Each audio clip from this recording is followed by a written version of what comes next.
Welcome to our channel. Today we how to authorize with MongoDB Realm for mobile authentication step by step clearly. Start by creating a MongoDB Atlas project if you haven't already. Log into your MongoDB Atlas account. Navigate to the Database Deployments section. Click on Create a new cluster and choose your preferred configuration. Once your cluster is created, go to the Realm tab in your Atlas project. Select Create a new app.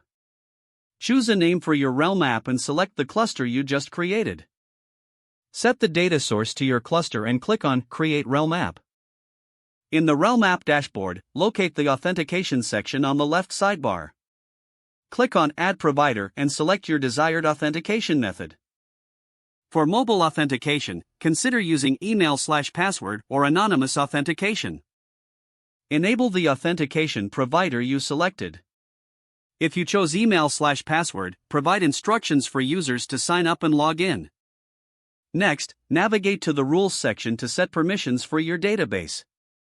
Define rules to determine what data users can access based on authentication. Once your rules are configured, go to the Deployment tab and click on Deploy. Open your mobile development environment, like React Native or Flutter. Initiate a new project if you haven't done so already. Install the necessary MongoDB Realm SDK for your mobile platform. Follow the SDK documentation to set up the client in your app. Once set up, create authentication functions for signing up and logging in users. Use the SDK methods to manage user sessions securely. Test the authentication flow by running your mobile app. Ensure that users can sign up, log in, and access permitted data.